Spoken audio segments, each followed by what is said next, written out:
Hi, Clutter Fairy fans. This is the Clutter Fairy Weekly for December 7th, 2021. I'm your co-host, Ed Gumnick, and I'm speaking with Gayle Goddard, certified professional organizer and owner of the Clutter Fairy in Houston, Texas. Hi, everybody. The Clutter Fairy Weekly is a webcast and podcast where we dig deep into the clutter that stands between people and the lives they want to be living. We aim to make sense of where so much stuff comes from in the first place, and we offer strategies to slow down the accumulation, reduce the collection, and comfortably manage the stuff we choose to keep. We rely heavily on the questions and topic suggestions we get from you, our viewers and listeners. If you're joining us in Zoom for the first time, we want to let you know that you can share your comments and questions via the chat, and I'll try to make sure that Gayle gets to them before we move on to another topic. You can also use the raise hand feature to let us know that you'd like to ask a question or make a comment yourself via audio or video. We're also streaming the webcast live on Facebook, so you can share your questions and comments there, and I'll relay them to Gayle. And now we are going to begin, as we usually do, by talking about last week's weekly tittle, which was called Practice Makes Progress. The assignment was to practice using your long-term vision to turn clutter obstacles into specific goals and actionable decluttering projects for your home. We'd love to hear from our participants in Zoom and on Facebook who made an attempt at this week's tittle. Please let us know in the comments. Before we get to those comments about the tittle, I wanted to share something I ran across while preparing for today's show. I thought this was just a great comment for this particular time of year. This was from Rapunzel, who is with us in the September 8th, 2020 meeting. And Rapunzel said, "Donating something brand new to a charity is a special gift. People who have very little get something brand new that is not a hand-me-down. It is a gift of dignity." I thought that was really nice. What do you think of that idea? I often pull out all kinds of clothes and decor and kitchenware that was purchased and then never used or never worn. And if it was a good idea that never actually got used at your house, it's really is a perfect thing to donate that kind of stuff. Why not send it on to someone to find in a charity shop with the tag still on and the plastic wrap still intact, and it looks like a brand new thing? This is a perfect time to do that and send on and let someone find your magical item as a brand new thing in a store at a price that they can afford, so that they can take home something and gift something brand new. What a lovely idea. And those kinds of things are the first things that go when it looks like nobody's worn it, nobody's using it, it's brand new. Then everybody gets super excited about it. And so now's the time to hunt around the house and look for things that still have their labels and still have, clearly you didn't ever do anything with them. Time to make them go on. Thank you for the reminder, Rapunzel. It's a good one.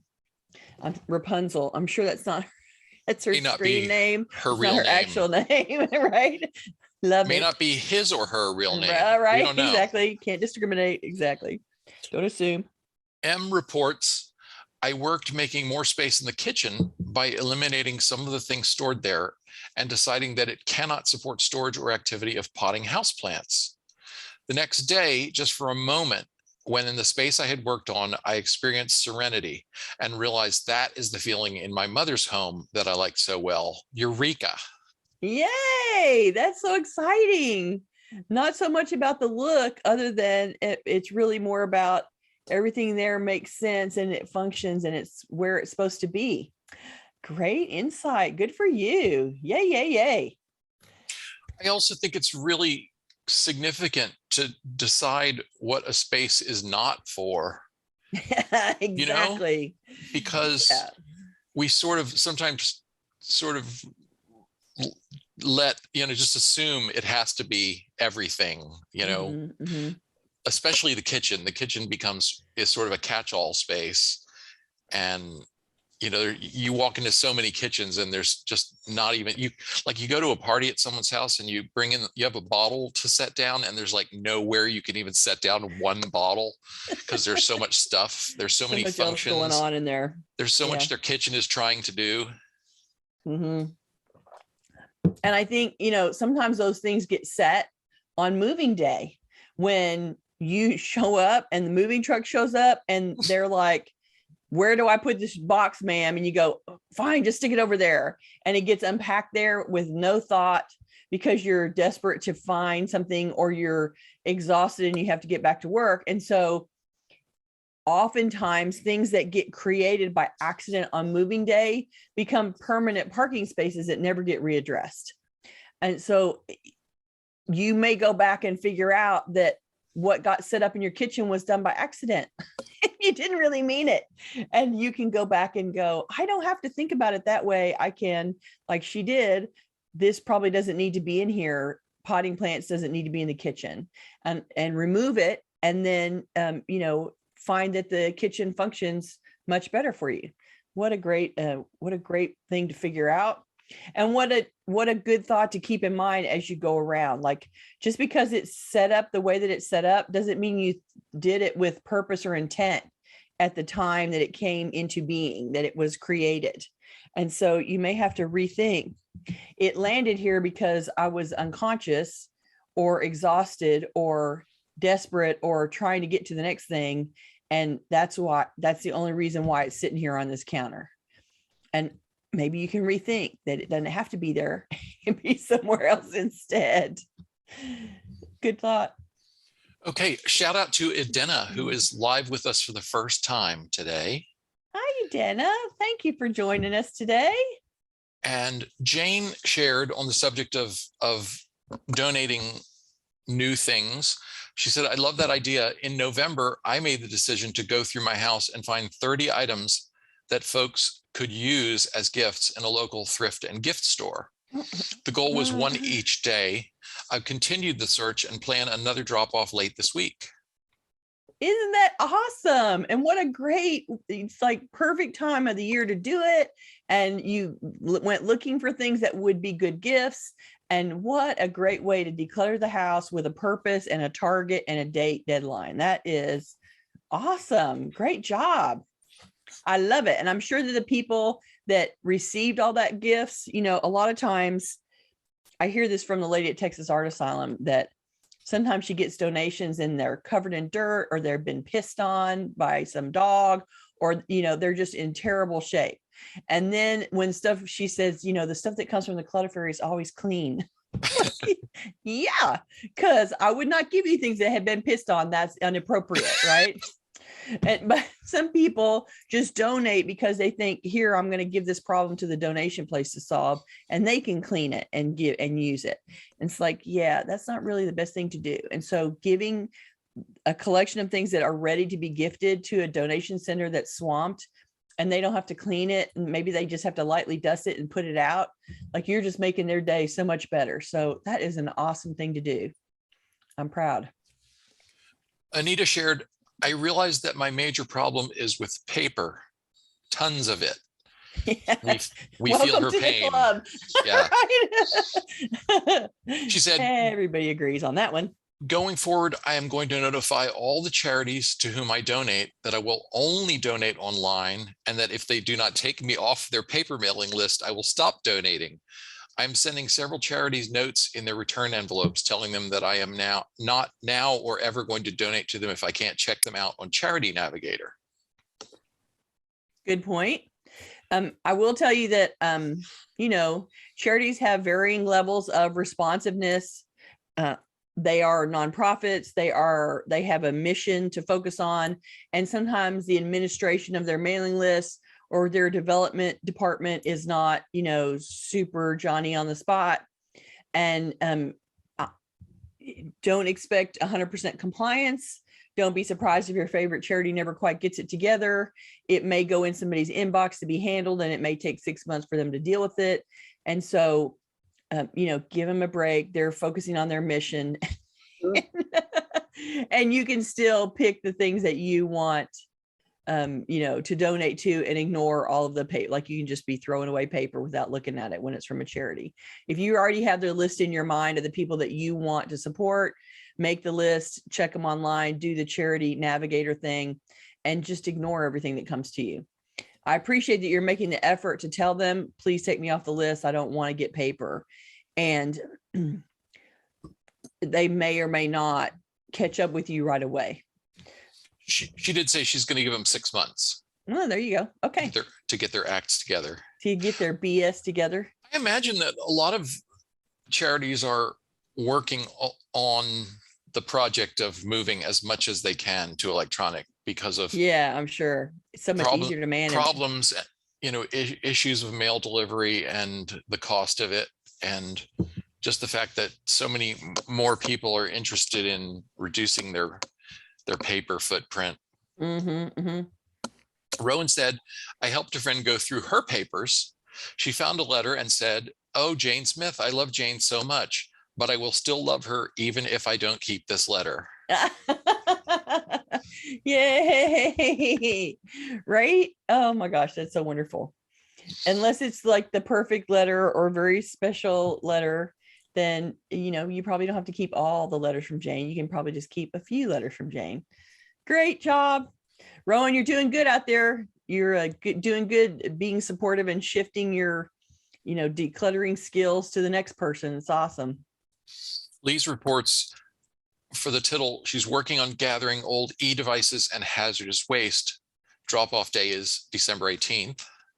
Dun, dun, dun, dun. That's a good one, right? And you don't want to make a million trips, and they don't usually there's not as many times, or accessibility isn't as easy as going by Goodwill every day. It's usually more restricted about how you can let go of that stuff. And so making a concerted effort to go gather it all and make it happen on the official day, you'll feel so much better when you empty all that stuff out of the car. You're just not going to know what to do with yourself. You're going to do a little happy dance. Naomi says, haven't done it yet, but decided to look for a handheld blender to replace the larger stand blender. It will free up enough space to consolidate all the pots in one drawer and set off a domino effect of freeing shelf space. Excellent. So, Mr. Cookman, yes. How will having a handheld blender impact her ability to cook if she doesn't have a big one and she only has a little one? Assuming she means blender, not mixer. I'm assuming she means blender.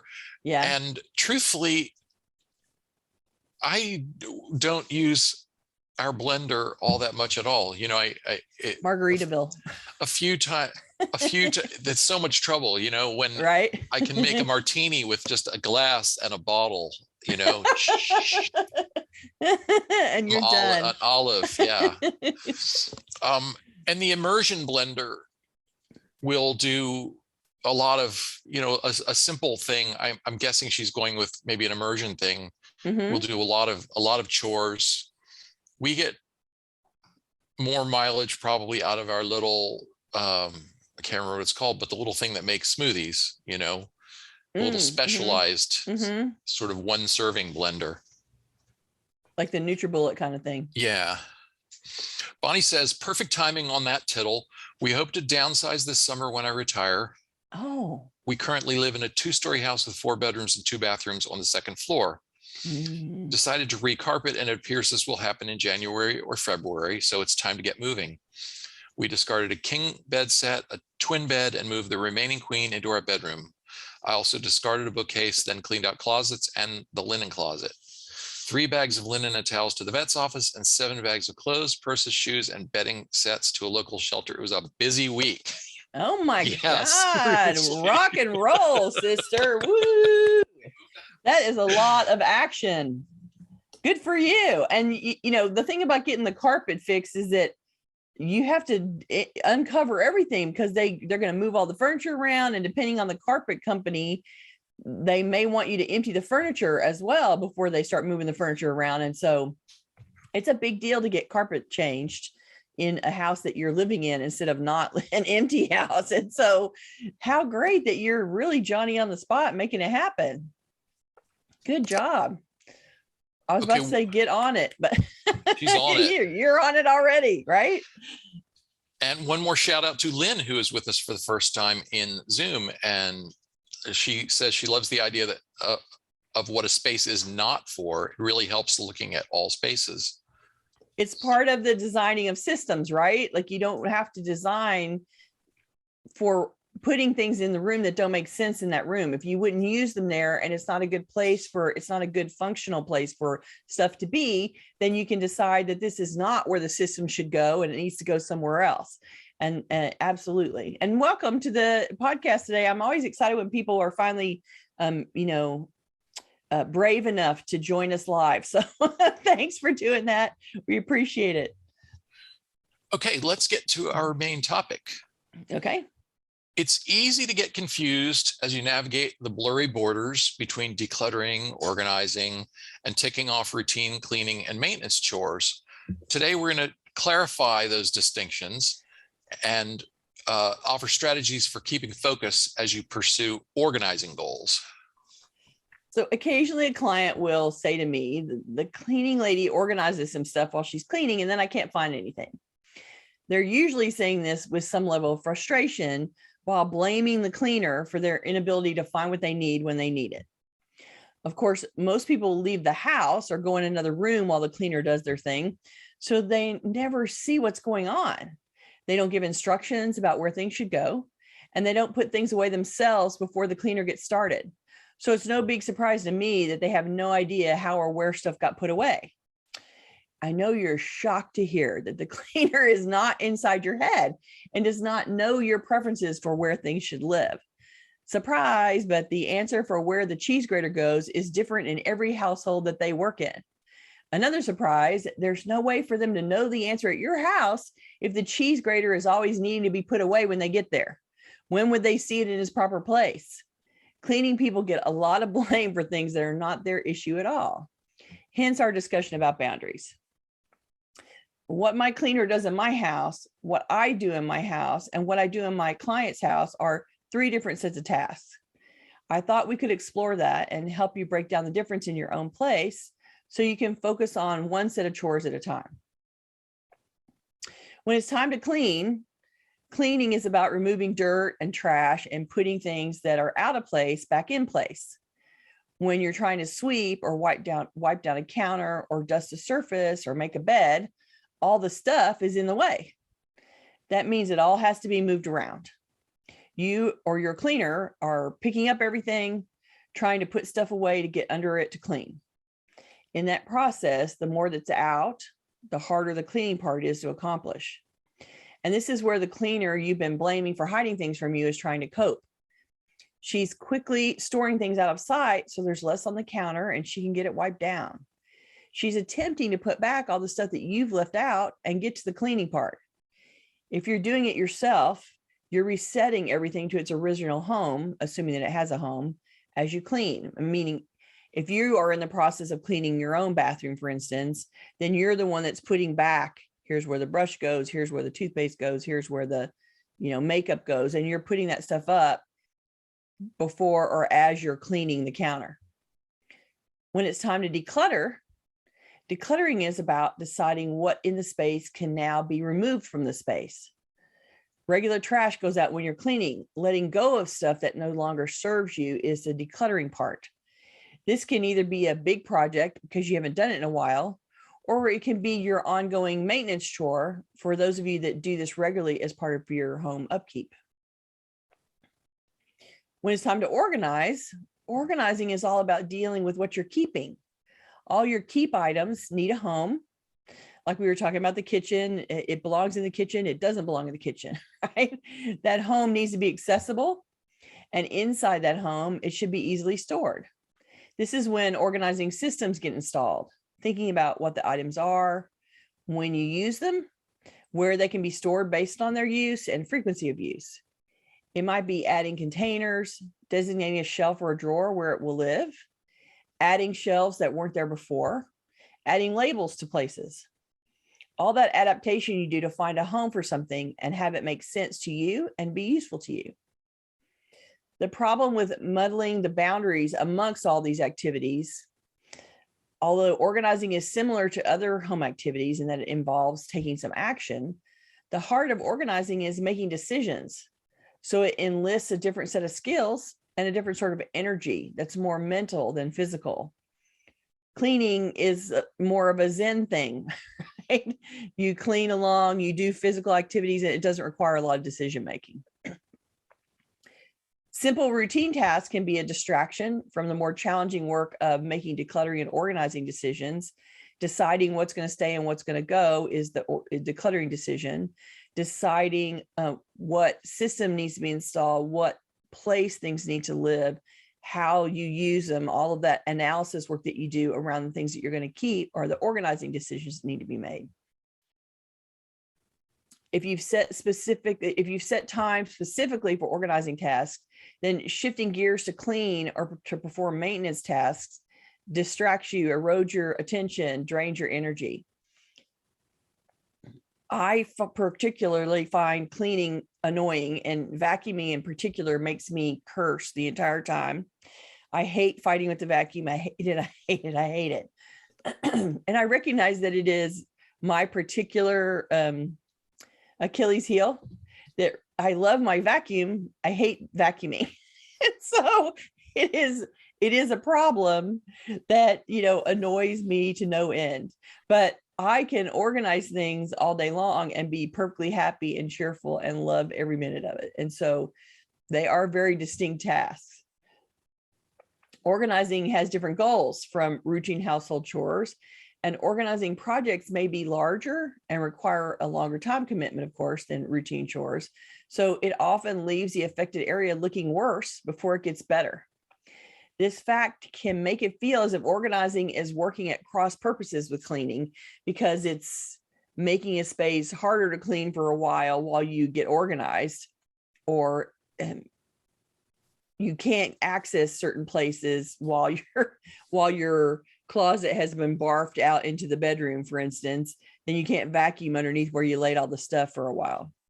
Well, and you don't want to have to necessarily put everything away. If you're going to be returning to the project fairly soon, you don't want to have to put away all the stuff that you gathered for the project. And so, if you're planning to work on it again tomorrow, the next day and the next day, and the next day and the next day, then you're just going to have to live with that stuff for a little while, and it feels like a mess. It often feels like a mess. Yeah. And people usually say to me, "Oh my God, it looks so much worse. Why did I bother? Why did I even start?" Well, it's the nature of organizing that you have to make it worse before it gets better. But that's part of, then you can't go in and do your regular cleaning routine in the middle of an organizing project all the time. And if you haven't thoroughly decluttered, you'll waste a lot of time cleaning and maintaining things that you ultimately aren't going to keep. And so doing the decluttering and making those let go decisions will affect how much cleaning you have to do and how much maintenance you have to do. But you have to do the decluttering first before it improves your situation. I mean, I have clients who, they have me to organize, and they have some kind of cleaner that comes in and cleans for them. And the denser it gets, the less the cleaner can actually do. And so they will sweep the pathways, but they can't vacuum the part of the floor that they can't touch because there's stuff on top of it. They will work around the chaos in the kitchen and scrub the sink and try to put some things away, empty the dishwasher, et cetera, take the trash out. But they're going to be able to sweep the floor and put the rug back, but that's not going to change all the stuff that's laid out on top of the counter. So they will clean around what they can get around and in some of my clients' homes, the best they can do is vacuum the exposed floor, sweep the exposed floor, which is not all of it, scrub the sinks, scrub the bathroom sink, scrub the toilets and the shower, and pick up trash, and they're gone. That's all they can do. And so it helps, and it helps keep the bathroom sanitized for somebody's continued use, and it helps the kitchen sink stay clean so that the dishes and the dirty leftover food is not creating a toxic situation in the kitchen. And so it absolutely serves a purpose, but it doesn't really help you get the whole house clean. And usually when I start doing decluttering work, most of the people are super, super excited. The cleaners are like, oh my God, I can finally vacuum that part of the floor. And they madly run over there and start vacuuming because they're afraid if they don't do it right now, it's going to be lost forever. I'm trying to help you understand the distinction between cleaning the house, decluttering the house, and organizing the house. While you might be doing all three of these at once, they're distinctly different tasks with different tools, and deciding in advance what you're going to focus on today will help you stay on task. There's a reason a cleaner can come in around big piles of clutter and still clean some things. Here's some other ideas around that thought. Some days you don't have the mental energy for the planning and decision-making that organizing tasks requires. And that's okay. Use those days to make progress on routine cleaning and maintenance. But don't fall into the trap of deciding that every day is one of those days. Sometimes you go, oh, I'll go clean the sink again because you don't want to start thinking about organizing. Don't forget to refer back to the vision you've created or to goals and plans you've established. You'll find hidden reserves of motivation to help you with the more challenging work or organizing. Many of our viewers and listeners have said that one of the elements of the vision for their homes is to make it easier to clean. An organized home is easier and more pleasant to clean, 100%, because there's not a bunch of excess. You can get to all the floors. You can usually get to all the counters, and resetting the house is easier because all the things that you pulled out to use, you know where the dishes go back. You know where the bathroom objects go back. You know where the clothes go in the closet. You know where the laundry is going to get put away. You know how to put things up so that you can then have a clear surface. And frankly, this is how I try to make the process for the cleaner easier at my house, because I have stuff that gets left out occasionally too. And I have to go and put things away because I'm absolutely trying to not leave a pile of things for her to put away. I just want her to clean around what is present and in its place. And so resetting the kitchen, resetting my bathroom, putting things away that have crept into the house from clients. You know, there's some things like they come out of the client's house into my car, they come into the house in anticipation of being merged with other people's stuff and taken back out of the house to donation. And so sometimes I'm in the middle of that process when it's time for her to come. And so I try to make all that stuff disappear. I want it to be as easy as possible for her to get as much done as possible while she's there. And so I concentrate on putting stuff up for her because I know where it's supposed to go and she doesn't. And frankly, if she's just trying to get something out of the way, then, you know, it's just going to go somewhere random. And I share this particular woman with a couple of my clients, and I always hear, I don't want to out these people. Client number one, client zero, the couple that are client zero, they always say, oh, she put him away someplace weird and I can't figure it out. It's like, yeah, it's because, you know, it was out and you didn't tell him where it was supposed to go. Like, you can't blame her for trying to find a place to wedge it in so that she can do what she needs to do. Don't be surprised that you then don't know where it is. Okay, so you get the idea. There's a distinction between cleaning and decluttering and organizing. You can rally your resources. You can rally your focus. You can pick one path to go down and work on just those things. You're going to pull the tools out for cleaning, and that's a different set of tools than decluttering or organizing, for instance. And if you are feeling like you don't have any brain power today, cleaning's a good thing to do. You can go scrub the shower without having to have your brain like cooking with gas, right? You can just go scrub something down, and that's perfectly easy to do. And if you're feeling like I can't think about the systems today, but I can keep toss decisions. I can decide what's going to stay and what's going to go. So that's a lower level decision-making process than, okay, now how am I going to arrange all of the stuff inside my cabinet in the bathroom? So go looking for things to pluck out. And this is why the trash bag, that 37 pickup game, 27 pickup game happens. You can take a trash bag and a donation bag and walk around and pluck out 27 things to put in the bags. That requires the decision of, is it trash or not, and to go in the trash bag, and am I keeping it or not to go in the donation bag. So you're not doing any organizing. You're not deciding about systems. You're not doing anything other than, is it leaving my house for some reason? And that's a easier decision-making process than designing systems for where things go. And so you can take those 2 bags, count to 27, and you've done work towards getting things out of your house without fully engaging your whole organizing design mind in that moment. It's a good, it's a good interim step. It all still has to be done.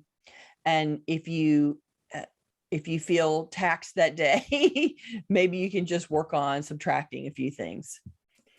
I think another one that works great for that situation is for the paper afflicted, and we know there are many of us listening.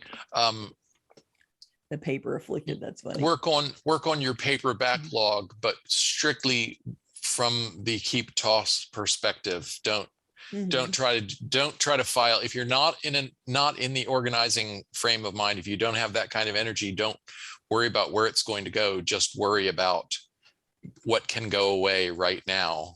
The recycling, the empty envelopes, and the thousands of charity solicitations and invitations to things you can't possibly afford to attend. Right? Yeah, and it's a good filter through paper because in particular when dealing with paper, people always try to pick up the piece of paper and start organizing the system in their mind. Like, where is this going to go? What's the files going to look like? How am I going to store this stuff? And they get really derailed with trying to develop a system. And that's partially because they're overwhelmed with the volume. And if you can recognize that if you declutter the paper first and get rid of all the excess, then the amount that you will have to design the system around will be much, much smaller. So the keep pile is really a fraction of all the paper in the house. And so going through and making keep toss decisions and what you want to keep, just put in a keep box, people get twisted about, but then I won't know where it is. Well, you didn't know where it was before. It was in the big pile of mess. You might as well look at it and declare it keep and put it in a keep box, and you'll at least know it's only things that you've decided to keep are in that box. And if you have to find something, you can go in that box and find it. And in the meantime, you can be working your way through a bunch of paper and thinning the herd. And then when you've gone through everything, you have your keep box there, and then you can pull it out and start figuring out, what are my categories? How am I going to file this stuff? What do I need to do with this stuff? Because it represents, there's a bunch of to-do task items in there. There's a bunch of historical filing that just needs to be filed. There's things that you're trying to, events that you're trying to keep up with, that you want to be able to remember. I want to go to that event, or I'm interested in that book, or I want to follow up with that person. So that paper project and what to deal with the things that you're keeping then launches a whole nother discussion about why you're keeping it and when you're going to keep it. And it requires more than one system to manage it. There's a whole bunch more going on there, aside from, I need to file these pieces of paper. And so you can spend some brain power thinning the herd and getting rid of excess, and then circle back another day when you have only got keep items in a much smaller pile, and then start designing systems. And it will help you get there. And if the pressure feels like too much, you can do keep, toss, and maybe, which might having a maybe pile or maybe bit box where you're not really sure whether you need to keep it or not, and you don't want to have to think about that today, could get you through a larger volume of tossing the stuff that needs to go. Yes, just make sure that the maybe box is separate from keep. Right. So that you know that this is a box that's potentially going out. You don't want it mixed in with the keep, with the definite keeps. Yeah, if you absolutely want to keep it, let it be in its own pile. Emily Sue says, this conversation is helpful because I feel like I'm stuck. I have clutter that makes it hard to clean, but I don't know where to put the clutter, so it takes up space. And then I get frustrated because of all the things around me and how dirty everything gets. There's just no space and no way to clean properly. Yes. exactly what we're talking about, right? So you're implying a question there, which is, how do I get unstuck? And I would think it sounds like clutter's part of the problem. So I would try to do some decluttering first, which is go through looking for things that can be removed. Like, I don't need this anymore. I can donate it. I can take it out. Go looking for things that are actually probably trash at this point and things that you can throw away, and see if you can reduce the volume a little bit that way. And then concentrate on a specific area. Like, you can't simultaneously clean the house and organize the house all as a whole set. So pick a room. I'm going to work on the kitchen and spend your time in there decluttering, trying to organize, and then cleaning, so that you accomplish, and clearly you can't do all that in one day, right? But you can accomplish getting one room functioning and how you want it before you move on to the next one. So that you can always come back into the kitchen and go, look at my lovely kitchen that I have decluttered and organized, and I know where everything is, and now I can clean. There will be probably some things that you have to move around into other places, other rooms, but generally you can deconstruct and reconstruct one room and get rid of things you don't want, set up systems for the things that you're keeping, and then you're in a place to clean better. In the meantime, clean around, right? You may not be able to clean properly, but you still want to clean the toilets, clean the kitchen sink, sweep the floor that you can reach, that kind of stuff. So try to stay ahead of what you can get to, and just keep trying to expand that territory all the time, one room at a time. Maybe it's more important to work on the bathroom because, we only go into the bathroom a million times a day. And if it was functioning and making you happy, it would be a great reward to go in there every day and go, oh, look at my beautiful bathroom. It feels so lovely. And I've cleaned it and it's nice. And it will help with motivation if there's a room that you have complete. Kitchen's the other one, because everybody has to go in and make food 3 times a day or 2 times a day or 150 times a day, depending on whether you're eating snacks all day or not.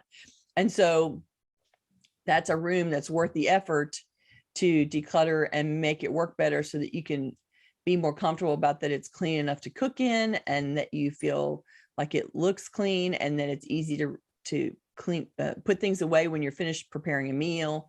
And so getting things circulating in the kitchen so that it's dirty, it gets washed or goes in the dishwasher, it comes out of the dishwasher, gets put away. You prepare a meal, you put the food away, you put the dishes, get into the cycle process of cleaning them, and making that be as easy as possible. Big improvement that you will notice every day. Good places to start. Okay. Kara, I think is how Kara pronounces her name. My history as the only girl in a household with 3 brothers was trying to clean stuff, organize, corral things into closets, etc. I'm seeing that I still feel this responsibility to grandma and grandpa's things, now mom and dad's things, my kids' things. I don't have to keep it all. No, you do not. That is an important realization. It's a very important realization. And the truth is, we get stuck with, this was this person's things, and now this person's, like, those households just keep, this one feeds into that one, this one feeds into that one, this one feeds into yours.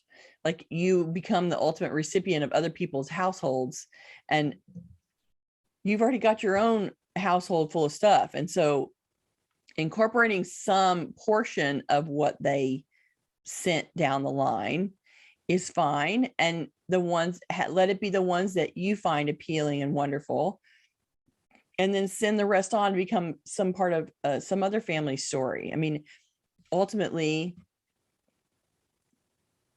you will still remember those generations, even if you don't keep 100% of their stuff. And having it all add up and end up in your house to manage is not the thing to do. And if you're the only girl, I'm guessing that the boys really are like, yeah, whatever, I don't want any of that stuff. And so then they've already made their vote, and now you can make your vote about what needs to stay and what brings you joy to look at and remember, and what can go on to become some other family story. Barbara says, I am moving and staging the house required extreme decluttering. OMG, cleaning takes no time at all now that it's staged. However, I didn't have a chance to truly declutter. Stagers just packed everything. I'm trying very hard to use these last days to get rid of things that I don't need. So the question is, where did the stagers put the stuff that they boxed up?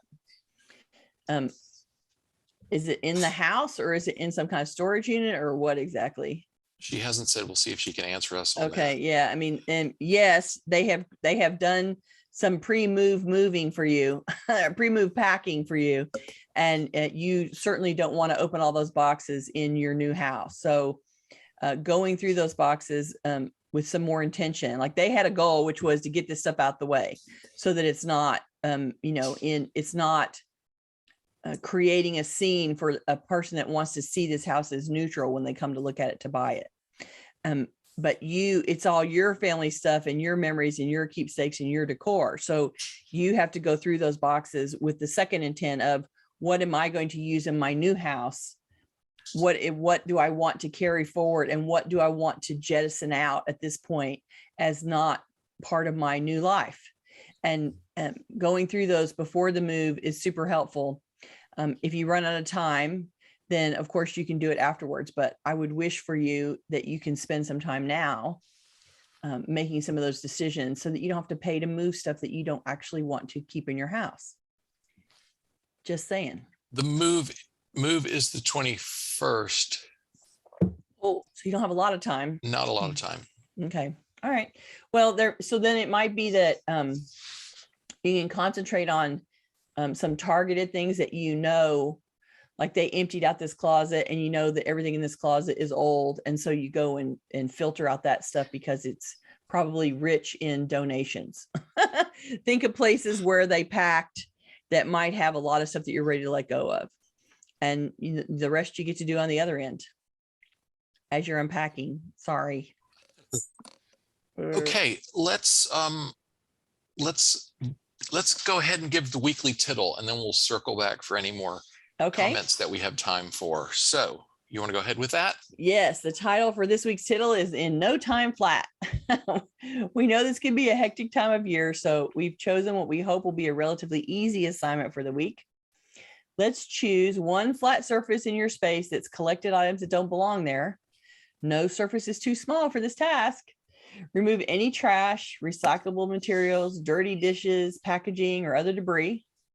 Take anything that belongs somewhere else and put it away right now. Assess what's left. Is everything here useful, pleasing to the eye, and appropriate? If not, assign it a new place to live or consider letting it go. This is a perfect little small project to clear up the table next to where you sit all the time, or the corner of the kitchen table where you have breakfast, or the one surface in your bathroom, or one drawer in the desk. Go and find one little flat surface and do a little micro decluttering project and see if you can't make it look fabulous again. And we will wait to hear how it goes. I was somewhat inspired for this tittle by a story I was told, an anecdote from someone who is visiting an older male relation, who I will not name, but who has the problem apparently of putting side tables next to his side tables. Right? He needs some more flat surface because he doesn't want to get up no more. Yeah, I totally get it. And if you have a parking space where you hang and you don't pop up out the chair very much, then you're just going to keep, I talk about my dad's command post. He has a command post, which is the recliner in front of the TV. And he eats lunch up there, and he reads up there, and he watches the iPad up there. He's, that he like hangs out. And so there's the side table, and there's the very large trash can next to the chair. And he does everything he can to corral. And he is at least very good about taking his dishes up and down, which is fabulous. but there are things there that he gets bitched at about because it gets cluttered next to his chair and then he gets in trouble. So yeah, we all do that to our command station, and every once in a while it's part of your maintenance chores. You got to go refresh. Yes. So she's refreshing on his behalf. Is that what you're telling me? I think so, yes. Okay, a little more from Barbara on her situation. She said it's in the boxes. The stuff that the stagers packed is in the basement in boxes, and it's mostly books, so not so bad. Rest of clutter is mostly gone. Okay. Well, That's so cool. to the extent that you're able to, that you have the time to do it and can manage around people coming to show the house, presumably, you could probably deal with a box at a time and try to make a dent in that over the next 2 weeks. What do you think? Yeah. And, every box that you take out and find books that you're ready to donate, then you can take them off and donate them.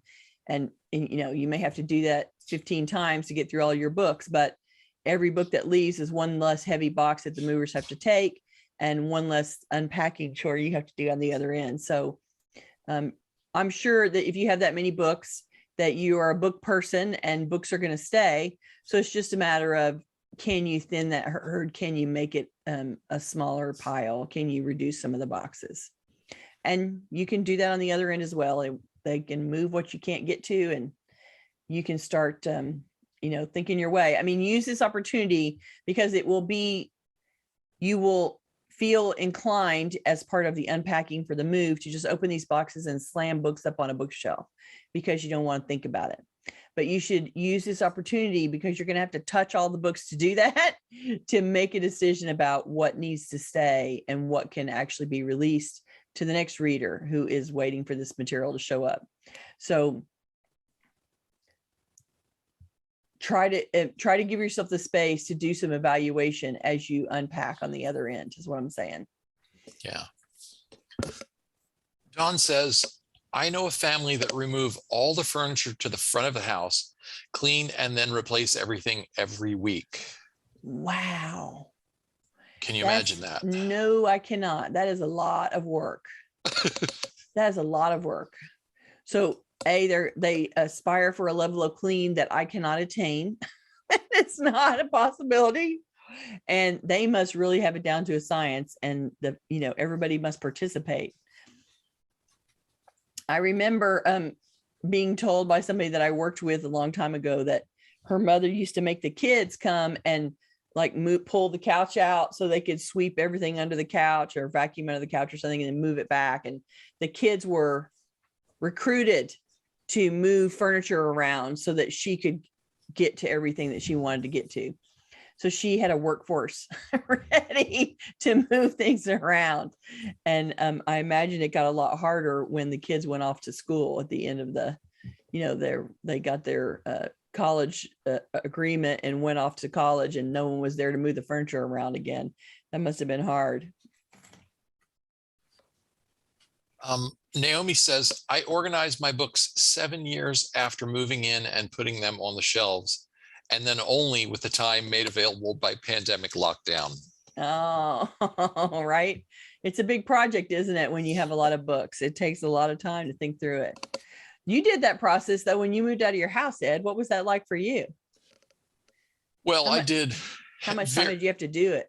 Well, I did very heavy duty purge. I let an awful lot go. I had to go. I went through and handled every single book and made the decision based on various, my criteria I'd set up, saying I'm only keeping it if one of these 3 or 4 conditions applies. And those conditions were? It's something I've bought. If I'd bought it in the last year, if I could, and all, well, or if it was an heirloom or family thing, there were just a very small number of those. And if it's something I could see myself reading in the next 2 years, because there are things where, like books that I read bits of in college and have always thought, well, it would be nice to go back and finish this. But I could look at those at this point, several decades after college, and realistically say, Not going back to that. It hasn't happened in 25 years, whatever it was when I moved out of that house.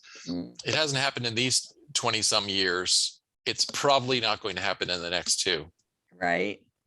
Well, and I found, book people look at books and collect books like I collect beads. They look at books and go, oh, that's pretty. Oh, that looks like a good book. Oh, that looks like that'd be a great read.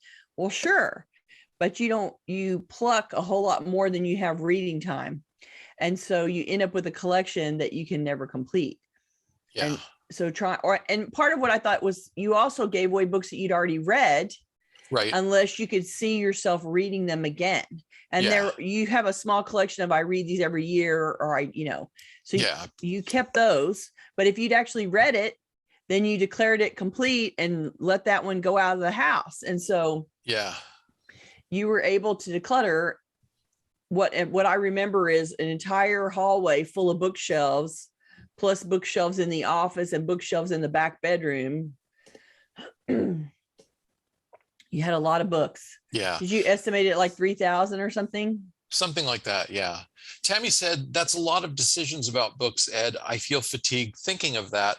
But I think what I didn't explain very well before I even started, I made this list of if it has to fit one or more of these criteria, and I spelled them out for myself. I think I probably even wrote them down somewhere. And so, which made it very easy to just pick up a book and go, nope, no, doesn't fit any of those. It goes over here. And actually, the way it ended up going, it was so few books fit the criteria that I was taking the ones that fit the criteria and putting them in the boxes to pack, and leaving everything else on the shelves, which I then let friends go through and help themselves take a shopping bag home. And it didn't create a lot of decision fatigue because I'd clearly decided up front what was going to pass. And I knew, and they were strict rules that I set for myself, because I knew I really needed to get 3,000 books down to less than 1,000 books to fit in my new space without putting anything in storage. I didn't want any books to have to live in boxes indefinitely. Yeah. So. Because nobody's reading them if they're in boxes, that is for sure. No, they're not doing anyone any good. And you were really good about, you thought through your criteria really clearly. And so I've read it already. I'm not going to read it again. This is a family heirloom. I definitely want to keep it. I bought this in the last six months or the last year, and I'm going to read it in the next 2 years. Like, it was very easy for you to say, this is why I would keep it. This is why I should let it go. And so much fell outside of the criteria that you were well able to get everything onto the set of bookshelves in the new space without, too much hassle. And it was great. Yeah. Okay, we are running out of time fast. Oh, so okay. I need to talk about next week. Sometimes the pressure of other activities and priorities means that we have to put organizing projects on hold, or at least in slow motion. And it can be hard to keep enthusiasm and momentum when the time comes to restart. Please join us next Tuesday, December 14th at noon US Central Time for our last live webcast of 2021. Woohoo. And our 99th episode of the Clutter Fairy Weekly, in which we'll offer strategies for keeping focus and commitment for projects that we've put on hold. We'll also share a special holiday gift of self-care tips for the person you're most likely to have left off your list. You. You, exactly. Join us December 14th for putting projects on hold and self-care tips for the holiday season. Okay, that is awesome.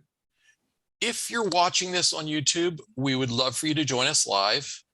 To get notifications about upcoming events, we invite you to join the meetup group by visiting cfhou.com/meetup. Someone on Facebook today made me aware, I think it was Susan, who said that their Zoom was having some trouble today, and so is Facebook. And Susan asked that we include the dial-in information in the meetup events. So I'm gonna start making that part of our regular routine. We did not get any error messages from what we're doing. So I did see some things flashing on Facebook when I was there. The Facebook, but either Zoom is having a problem with their connection to Facebook, or Facebook is having a problem with their connection to Zoom. In any case, they're not talking to each other well today. No. Okay. You can also follow us on Facebook by visiting cfhou.com/Facebook, or subscribe to our mailing list by visiting cfhou.com/subscribe.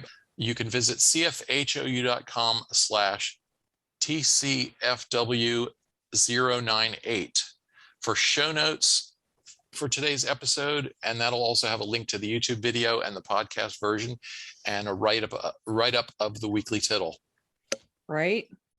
YouTube channel where we will always, this will be recorded and then it goes and posts on YouTube the next day. And so you can always go find the episode. If you were having trouble keeping up today, you can go watch the episode on YouTube.